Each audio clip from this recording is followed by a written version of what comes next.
Charlie Smith, Jongbanji, Georgia Straight. I'm Charlie Smith, editor of the Georgia Straight, and I'm happy to be back for another week on WOW TV. What's happening this week in Vancouver is there's a lot of talk about World AIDS Day, which falls on December 1st around the world. And one of the members of Parliament in Vancouver, Dr. Hedy Fry, has written a letter to the Health Minister, Rona Ambrose, asking why the federal government is not following the treatment protocols that are being done in British Columbia for HIV/AIDS. And this is an ongoing story. It began basically back in 2006 when the BC Centre for Excellence in HIV/AIDS developed this approach called treatment as prevention. So the goals were to do as much testing as possible to determine who would be HIV positive and then give them treatment as quickly as possible with antiretroviral drugs. And what they've found is there's been a sharp reduction in British Columbia in the number of HIV diagnoses, as well as in transmission. So the number of AIDS cases is down over 90%. The number of HIV positive tests is down about 70%. And this approach, which was pioneered by Dr. Julio Montaner, is now being adopted around the world. So it's been endorsed by the World Health Organization. The government of China was the first foreign government to take it up. The United States has adopted it. France has adopted it. But the federal government in Canada won't adopt it.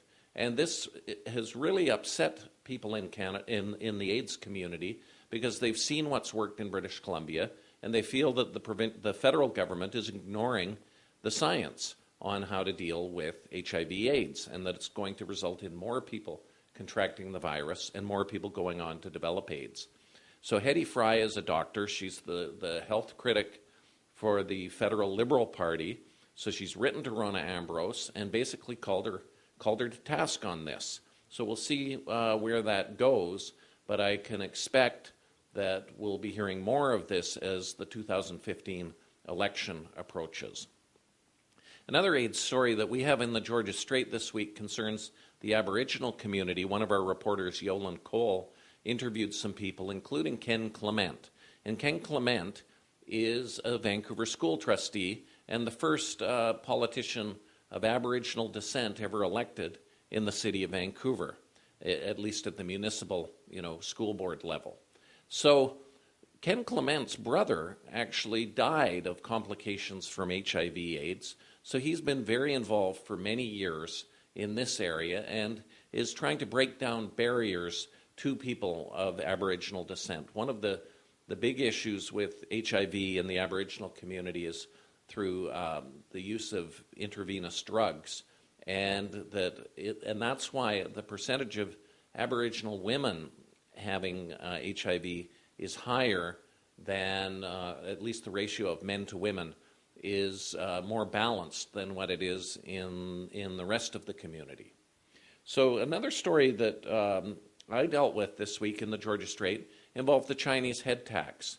And this is a long-running issue in British Columbia, and it dates back to the early part of the 20th century.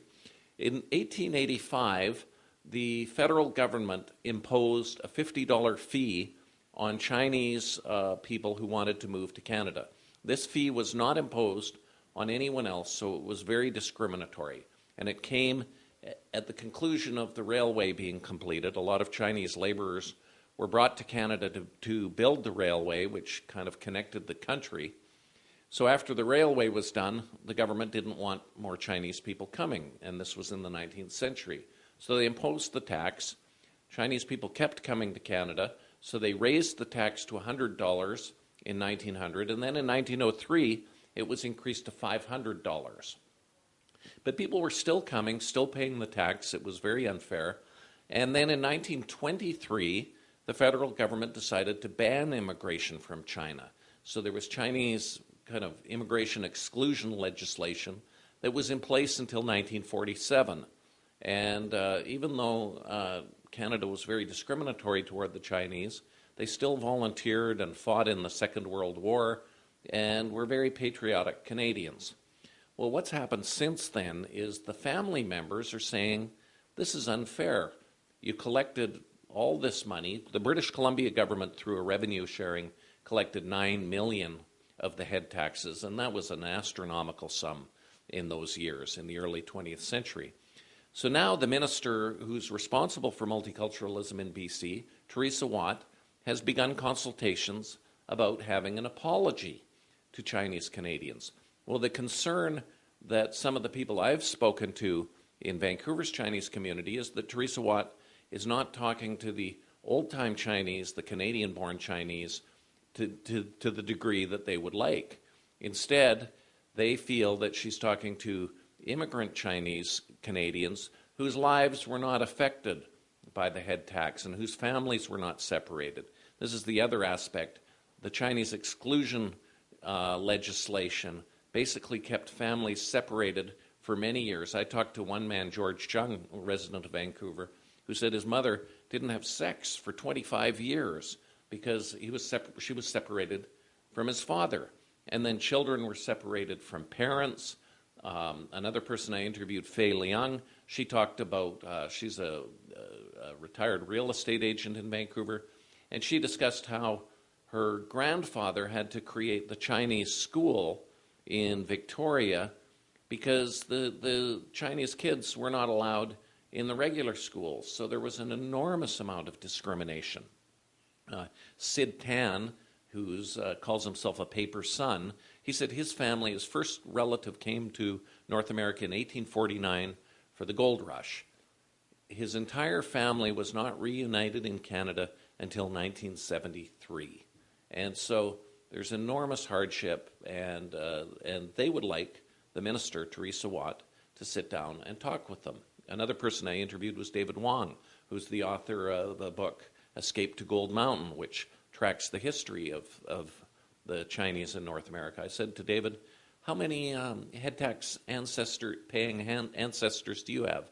And he said, about a dozen. So about a dozen members of his family paid this tax. So that's an awful lot of money. Sid Tan feels that there should be direct compensation to the families. Others are not of the same view. Another story dealing with the history of the Chinese was in our paper this week, and it concerned the First World War. And this is very little known.